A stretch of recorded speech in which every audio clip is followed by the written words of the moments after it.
Bienvenidos a esta videoclase relacionada con nuestra asignatura de estadística, en la cual hablaré un poco de lo que es la hipótesis nula y alternativa, y al final plantearemos dos problemas con su respectiva solución. Hace algunos años, en la década de los 80, se decía que la estatura media de los jóvenes mexicanos de entre 20 y 21 años era de 1,72 metros. Los datos se extraían de las tablas que se obtenían de los entonces llamados quintos, es decir, aquellos jóvenes que ingresarían en el ejército para cumplir el servicio militar obligatorio. Sin embargo, hoy en día, en el siglo XXI, se observa en cualquier muestra, como en una cola de cine, en un supermercado, en una clase de bachillerato o en una fiesta, que los jóvenes parecen significativamente más altos, con los que deberíamos de revisar el parámetro de la media poblacional, ya que seguramente este habrá cambiado. Revisar la hipótesis de que la media de los jóvenes mexicanos es de 1,72 metros. Esto es lo que nosotros tendríamos que hacer. Por ejemplo, también en cierta ciudad se observó que el 70% de la población era favorable a que una determinada persona ejerciera como alcalde de la misma. Después de varios años de controvertida gestión, el descontento es evidente y parece lógico revisar nuevamente el porcentaje de aceptación. Es decir, revisar la hipótesis de que la proporción de gente favorable al alcalde aún se mantiene en ese 70%. Cualquier persona a lo largo de su vida utiliza reglas de decisión ante situaciones concretas. Incluso esas reglas a veces son irracionales o disparatadas. Para saber si me irá bien con la decisión tomada, pues por ejemplo puedo consultar a un adivino o una bola de cristal. Los generales romanos ofrecían sacrificios y consultaban con los sacerdotes y magos para saber si les iría bien en la batalla. O por ejemplo también aquella gente que confía mucho en su horóscopo y su horóscopo en este momento le puede decir no hagas esa inversión que quieres realizar. O por ejemplo si necesito encestar la bola de papel a la papelera o al bote de basura, pues aprobaré el examen, ¿no? O sea, es como dejar las cosas a pues ideas, como ya dije, un poco irracionales y disparatadas, ¿no? Un ejemplo sencillo es, pensemos en una moneda de la que sospechamos sobre su autenticidad. A simple vista no se diferencia en nada de una auténtica. Podríamos entonces realizar la experiencia de lanzar al aire dicha moneda y contabilizar el número de caras o cruces que se obtienen. Nuestra experiencia nos dice que la probabilidad de obtener cara en una moneda normal es 0,5, pero, ¿y si sospechamos que no es así? Evidentemente, en este caso, la probabilidad de que salga cara deberá ser muy diferente a 0,5. Al primer planteamiento, suponer que la probabilidad de que salga cara es 0,5, le llamamos hipótesis nula. Y al segundo planteamiento, hipótesis alternativa. Para aceptar o rechazar una hipótesis, necesitamos realizar un experimento y establecer algunas reglas que nos ayuden a decidir si se acepta la hipótesis nula o no. En el ejemplo de la moneda, el experimento podría ser lanzar la moneda 15 veces y observar los resultados. Las reglas tendrán en cuenta el posible error asociado a cada decisión y dependerán de los riesgos que estemos dispuestos a asumir. Un ejemplo de regla de decisión conservadora, pues sería lanzar la moneda al aire 15 veces y con ello pues aceptaríamos la hipótesis nula. Es decir, que la moneda no está trucada. Si el número de caras obtenidas es entre 2 a 13, es cierta y el resultado de nuestro experimento es 0 o 1 caras, o bien 14 o 15 caras. Evidentemente nos equivocamos al rechazar la hipótesis nula. En estos casos decimos que cometemos un error de tipo 1 o error alfa. Por el contrario, si el resultado obtenido está entre 2 y 13 caras, y sin embargo es cierta nuestra hipótesis alternativa, también nos estaríamos equivocando y decimos que tenemos un error tipo 2 o error tipo beta. Una hipótesis estadística es una afirmación o proposición respecto a alguna característica de una población, generalmente fundamentada sobre un parámetro de la misma. Para ello, pues contrastar una hipótesis es comparar las predicciones con la realidad que observamos ocurrida en una muestra. Si dentro del margen de error que estamos dispuestos a admitir hay coincidencia, aceptaremos la hipótesis y en caso contrario la rechazaremos. La hipótesis emitida se suele designar por una H subíndice 0 y se llama hipótesis nula. Lo de nula viene de que partimos del supuesto de que las diferencias entre el valor verdadero del parámetro y su valor hipotético en realidad no son tales sino debidas al azar. Es decir, no hay diferencia o dicho de otra forma, la diferencia es nula.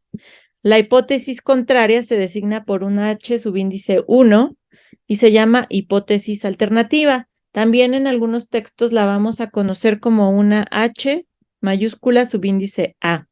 Por ejemplo, si sospechamos que las bolsas de frutos secos de 100 gramos realmente no pesan 100 gramos, para contrastar esta hipótesis plantearíamos nuestra hipótesis nula, pues nuestra muestra si es de 100, si es igual a 100 gramos, o sea, la muestra que nosotros obtengamos, sí pesa 100 gramos. En cambio, nuestra hipótesis alternativa sería que nuestra muestra es distinta a 100 gramos. Para ello, pues otro ejemplo sería, pensamos que la proporción de gente que votó al partido A en las elecciones ahora es inferior al 45%, ya que no lo han hecho muy bien. Para contrastar esta hipótesis, pues tendríamos que decir que nuestra proporción es mayor o igual a 40, al punto 45 o al 45%, mientras que nuestra hipótesis alternativa es menor al 45%. Ahora, otro ejemplo, estaría contento de comprobar que no pueden demostrar que mi media de notas ha bajado de 7.785, como parecen indicar los últimos exámenes. Para contrastar esta hipótesis, pues tendríamos que utilizar la media poblacional, en la cual diríamos que nuestra hipótesis nula es mayor o igual a 7.78, mientras nuestra hipótesis alternativa es menor a estas notas, que es lo que queremos nosotros contrastar, que sería menor a 7.78. Ahora, existen diferentes tipos de contrastes. Tenemos algunos contrastes bilaterales, que es aquel en el que la hipótesis nula se formula en términos de igual y la alternativa en términos de distinto. En estos casos, la región tanto de aceptación como de rechazo sería el área central, determinada por los valores críticos que previamente son determinados por el nivel de significación o de significancia. En cuanto a la unilateral derecho, sería aquel en el que la hipótesis nula se formula en términos de menor o igual y la alternativa en términos de mayor. En este caso, la región de aceptación sería el área que deja de su izquierda el valor crítico que previamente determina el nivel de significación. En cuanto al unilateral izquierdo, es aquel en el que la hipótesis nula se formula en términos de mayor o igual y la alternativa en términos de menor. En este caso, la región de aceptación sería el área que deja a su derecha el valor crítico que previamente determina el nivel de significación. En estos ejemplos, pues el primero sería un contraste bilateral y el segundo y tercero unilaterales izquierdos. Ahora, como norma general, se debe tener en cuenta que aquello que queremos demostrar debe de ir siempre a la hipótesis alternativa. Por otra parte, si lo que queremos demostrar está en la hipótesis alternativa, entonces el error de equivocarnos lo tendremos medido, ya que este sería nuestro nivel de significación o de significancia. Aquí tenemos el planteamiento de la hipótesis de contraste para el caso de una proporción. Esta sería la forma de plantear las hipótesis, ¿no? Si es un contraste bilateral, un unilateral derecho o un unilateral izquierdo. Igual para el planteamiento de hipótesis para el caso de una media. Es lo mismo para una hipótesis nula y una alternativa, ¿cómo sería? si es un contraste bilateral, un contraste unilateral derecho o un contraste unilateral izquierdo. Para la elección del estadístico de contraste, es decir, en nuestro caso sería la media poblacional o la proporción muestral, algunos autores prefieren considerar intervalos de confianza o semirrectas de confianza para los parámetros a contrastar e investigar. Es decir, si los valores obtenidos en las muestras están o no en dichos intervalos, es decir, en las semirrectas, pero nosotros vamos a definir un estadístico que simplemente procede de la tipificación de variables en el muestreo, cuyas distribuciones son perfectamente conocidas y que, por tanto, al tipificarse seguirán una distribución normal de media 0 y desviación típica 1. Una vez calculado el valor de estos estadísticos, se observará si quedan dentro o fuera de las regiones determinadas, según sea el tipo de contraste, por el nivel de significancia. Entonces tenemos nuestro estadístico de contraste para el caso de una proporción, nuestro estadístico de contraste para el caso de una media con desviación típica poblacional conocida y nuestro estadístico de contraste para el caso de una media con desviación típica poblacional desconocida. Para la determinación de la región de rechazo, a partir del nivel de significación previamente fijado, se establece el intervalo o semirrecta que constituirán la zona de aceptación y rechazo. Esto según si el estadístico de contraste está dentro o fuera de dicha zona. Para la región de aceptación y rechazo de un contraste bilateral, como ya vimos, a partir del nivel de significación, y haciendo uso de la tabla normal 0,1 a través de la estrategia conveniente, se pueden localizar los valores críticos, así como nuestra región de aceptación. A partir del nivel de significación, haciendo uso igual de la tabla normal 0,1 y a través de la estrategia conveniente podemos localizar igual nuestro valor crítico que deja a su derecha una probabilidad igual al nivel de significación. Y aquí tendríamos nuestra región de aceptación. Ahora, la región de aceptación y rechazo en un contraste unilateral izquierdo, pues aquí sería a partir del nivel de significación e igual, haciendo uso de la tabla normal 0,1, a través de la estrategia conveniente se puede localizar un valor crítico que deja a su izquierda una probabilidad igual a un nivel de significación. Ahora, para poder nosotros interpretar esta decisión tomada, pues existen muchas formas de redactar estas conclusiones cuando aceptamos o rechazamos la hipótesis nula en un contraste. Aquí hay algunas formas de realizarlo. Por ejemplo, ustedes al resolver un problema. Simplemente para aceptar una hipótesis nula, ustedes pueden decir, a partir de los datos estadísticos obtenidos en la muestra, se acepta con un nivel de significación tal aquello que diga la hipótesis nula. O también podría ser, a partir de los datos estadísticos obtenidos en la muestra, no existen evidencias estadísticamente significativas a nivel tal que permitan afirmar o demostrar aquello que diga la hipótesis alternativa.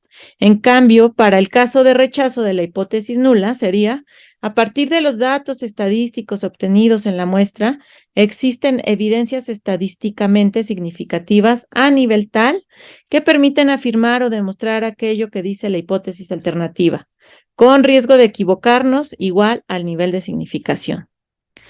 Existen además errores en un contraste de hipótesis. Todo lo que tiene relación con la estadística inferencial está acompañado de forma natural por el error. En los contrastes de hipótesis, esto se pone mucho más de manifiesto, ya que debemos elegir entre dos proposiciones antagónicas a partir de los datos que reflejan en una determinada muestra aleatoria, asumiendo que la elección está en una gran parte supeditada a estos valores concretos escogidos de una muestra específica, y el error se antoja como algo natural y por lo tanto consustancial al propio proceso de contraste de hipótesis. Puesto que el error es protagonista irrenunciable, tenemos que aprender a convivir con él, estudiarlo, acotarlo y por supuesto utilizarlo. Lo primero de lo que debemos darnos cuenta es que existen dos tipos de errores que pueden ocurrir en el contraste y que uno de ellos es de más fácil manejo que el otro. Pensemos en el ejemplo de la moneda, que no sabemos si está cargada o no. Si la prueba que realizamos para comprobar si esta moneda es buena o no lo es, por ejemplo, al realizar 10 lanzamientos y nuestra regla de decisión es que si sale 1 y 9 caras, la consideraremos como buena, y si por el contrario salen 0 caras o 10 caras, la consideraremos como cargada. Pensemos en lo que puede ocurrir. Una moneda buena se lanza 10 veces y si existe la posibilidad de que me salgan 0 caras o 10 caras, por lo tanto, pues aquí habría una posibilidad de considerar cargada una moneda buena. Ahora bien, la probabilidad de que eso ocurra se puede calcular perfectamente mediante un ejercicio muy simple con un binomial. Estamos controlando, pues, el error que se comete. Por cierto, ¿cuál es la probabilidad de que al lanzar una moneda normal me salgan 0 caras o 10 caras? Una moneda cargada que lanzamos al aire tiene bastante probabilidad de que los resultados obtenidos estén en el margen de 1 y 9 caras de nuestra regla de decisión y que por lo tanto nuestra prueba no la detecte como mala. Ahora bien, la probabilidad de que una moneda cargada se lance 10 veces y obtengamos entre 1 y 9 caras, no puedo calcularla, ya que no sé qué probabilidad de salir caras tiene la misma moneda cargada. El error, por lo tanto, no puedo controlarlo como antes, no tiene la misma naturaleza que el primero. Este ejemplo puede ilustrar los dos tipos de errores que se pueden cometer al realizar un contraste de hipótesis. Cuando se efectúa un contraste de hipótesis, pueden ocurrir varias situaciones que conllevan a los denominados errores. Por ejemplo, sería aceptar la hipótesis nula siendo cierta, correcto. Aceptar la hipótesis alternativa siendo cierta, correcto. Rechazar la hipótesis nula siendo cierta sería aquí un error tipo 1 o un error alfa. La probabilidad de cometer este error es el nivel de significación del contraste. Aceptar la hipótesis nula siendo falsa sería un error tipo 2 o error beta. No se conoce. Al valor de 1 menos beta se le denomina potencia del contraste. Entonces aquí tenemos la tabla que resume todas las situaciones y los errores posibles al realizar una prueba de contraste de hipótesis. Entonces, como ya se mencionó, el error tipo 1 se comete cuando rechazamos la hipótesis nula, pero en realidad no tendríamos que haberlo hecho, puesto que era cierta. La probabilidad de que esto ocurra es el nivel de significación. Este valor lo podemos controlar de antemano, puesto que aparece en las premisas del contraste. Es interesante que sea un valor pequeño y que a su vez se lleve a un equilibrio de todo este proceso, puesto que un valor exageradamente pequeño de este nivel de significación conducirá prácticamente siempre al mismo resultado de aceptación de hipótesis nula de contraste. Entonces aquí tenemos los valores más usados para el nivel de significación en los trabajos de inferencia, pues suelen ser nuestro alfa o nuestro error, digamos, sería de 0.05, de 0.01 y de 0.1. El hecho de que el error tipo 1 se pueda controlar da pie a que en muchos casos en los que no se observa bien lo que debe considerarse como hipótesis nula, incluso existen problemas en editoriales diferentes con el mismo enunciado y con dos versiones distintas. En este sentido, se pueden dar las siguientes sugerencias para el planteamiento adecuado de un contraste. Cuando el problema de manera expresa pide que se contraste una hipótesis con determinado nivel de significación, la hipótesis que contrastamos es la hipótesis nula. Cuando el problema pide explícitamente que seamos nosotros quienes planteemos la hipótesis, para decir qué poner en hipótesis nula y qué en hipótesis alternativa, se pueden tener en cuenta las siguientes indicaciones. En hipótesis nula siempre debemos colocar lo que realmente queremos investigar con seguridad o demostrar, ya que, perdón, en hipótesis alternativa, ya que el error alfa, el que fijamos de antemano, se controla y se comete cuando optamos por una hipótesis alternativa y nos equivocamos. También, por convenio, en la hipótesis nula, los signos siempre deben de ser igual o menor o igual que o mayor o igual que. En caso de duda, siempre elegir un test con 2 colas. Solo cuando el planteamiento es muy claro, se elige un test de una sola cola. Ahora, para el error tipo 2 o error beta, cuando no se rechaza la hipótesis nula, siendo falsa, se puede cometer un error denominado error tipo 2, también denominado error beta. Pero, ¿cuál es beta? De hecho, sería una información ciertamente relevante poder comunicar en un estudio de contraste el valor de este tipo de error. En los paquetes estadísticos no se da información de este error, ya que sería necesario concretar el valor de la hipótesis alternativa. Sin embargo, sí se puede especular un poco con el error tipo 2, haciendo alguna suposición más o menos dirigida. Bueno, no me voy a detener en esto porque vamos a resolver ahora unos problemas. Vamos a resolver estos siguientes problemas. No me voy a meter con el error tipo 2, pero vamos a resolver estos problemas de pruebas de hipótesis, en el primero nos indica que una empresa farmacéutica afirma en su publicidad que uno de sus medicamentos reduce los síntomas de alergia en el 90% de la población.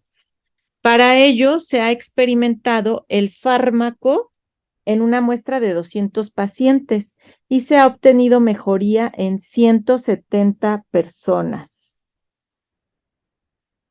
Determina si se puede aceptar como cierta la publicidad de la empresa con un nivel de significación del 3.75. Esto es lo que tendríamos nosotros que hacer. Para ello, pues lo primero que tendríamos que plantear son nuestras hipótesis nula y alternativa. Aquí la voy a plantear, voy a sacar un lapicito para poder escribir. Como la pregunta se efectúa en términos de ¿se puede aceptar? Planteamos nuestra hipótesis nula sería la siguiente, nuestra H subíndice 0, lo voy a poner como H0, perdón, pero sería igual, perdón, sería igual, aquí estamos hablando de un parámetro poblacional de proporción poblacional, entonces sería nuestra P, porque es una proporción poblacional, y esta sería igual, mayor o igual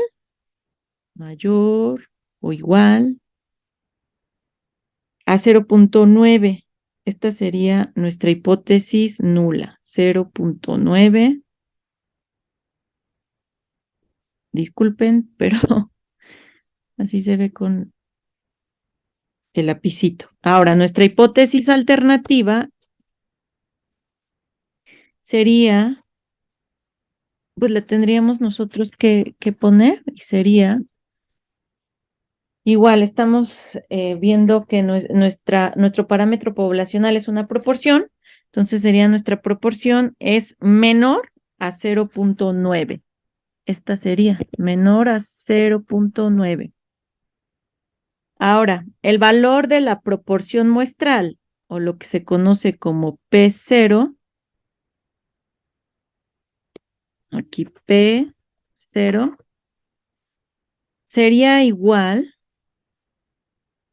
a la mejoría que tuvieron los pacientes, ¿no? O sea, se obtuvo una muestra de 200 pacientes y de esos 200 pacientes, la mejoría la tuvo 170 pacientes. Entonces, queremos saber cuál es nuestra proporción. Pues son 170 pacientes de 200, que fue la muestra. Y esto sería igual, déjenme hago más grande esto sería igual a 0.85. Ahora, a esto, al ser un contraste unilateral izquierdo, pues ya desde aquí sabemos cómo va a ser nuestro gráfico. Entonces lo dibujamos, es un contraste unilateral izquierdo. Tenemos nuestro gráfico, así. Entonces aquí sería nuestra zona crítica y nuestra región de aceptación.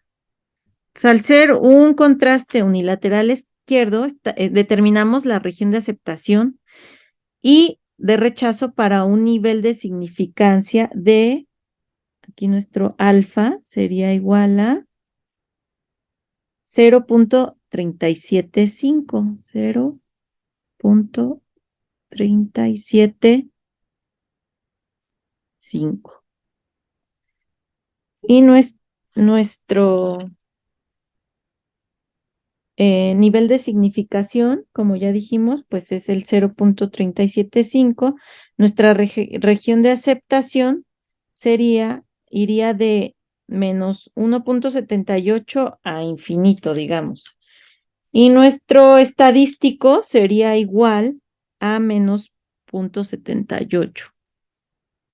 Menos 1.78. 1.78.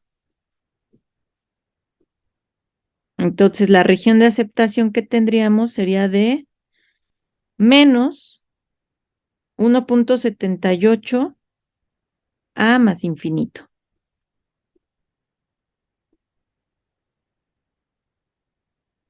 Ay, perdón, coma, a infinito. Esta sería nuestra región de aceptación. 1.78. Ahora tendríamos que calcular nosotros el estadístico de contraste. ¿Cómo lo calcularíamos? Pues para este tipo de parámetro poblacional de proporción. Entonces, lo calcularíamos para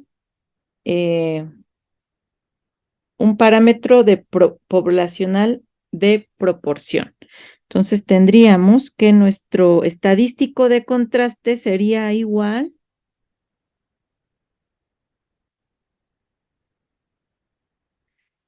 a nuestro 0.85, que es el valor de la proporción muestral que calculamos aquí. Sería 0.85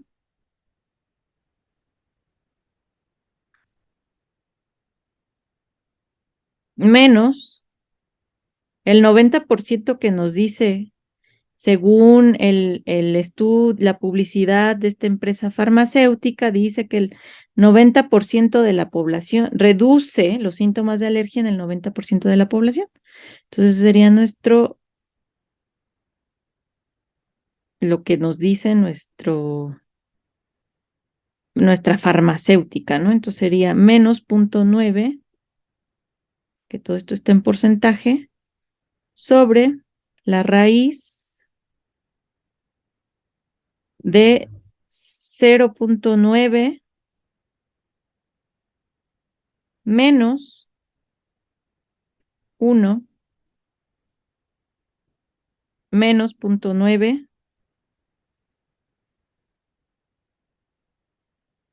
entre 200, que es nuestra muestra, entre 200. Y esto, ya haciendo las operaciones aritméticas, nos quedaría de menos 2.35. Este sería el estadístico de contraste, este sería nuestro valor. Entonces, ¿qué podemos decir? Que este menos 2.35 no está dentro de la región de aceptación, está fuera de la región de aceptación. Por lo tanto, lo que haríamos es rechazar la hipótesis nula. Entonces, rechazamos la hipótesis nula. ¿Qué podemos decir como conclusión al rechazar la hipótesis nula? Porque no está nuestro valor del estadístico de contraste dentro de la región de aceptación, pues lo que podemos decir es que a partir de los datos estadísticos obtenidos en la muestra, podemos concluir que existen evidencias estadísticamente significativas que permiten demostrar que el porcentaje de personas que mejoran los síntomas de alergia es menor al 90%. Y por lo tanto, la publicidad de dicho fármaco es engañoso o pues es simplemente falso. Esto es lo que nosotros diríamos. Bueno, hay algunos otros problemas que les estaré planteando ya más adelante si ustedes me lo solicitan, pero bueno, quería dejar uno más o menos planteado y Les agradezco a todos los que están viendo este video, agradezco su atención y estoy a sus órdenes. Muchas gracias y hasta pronto.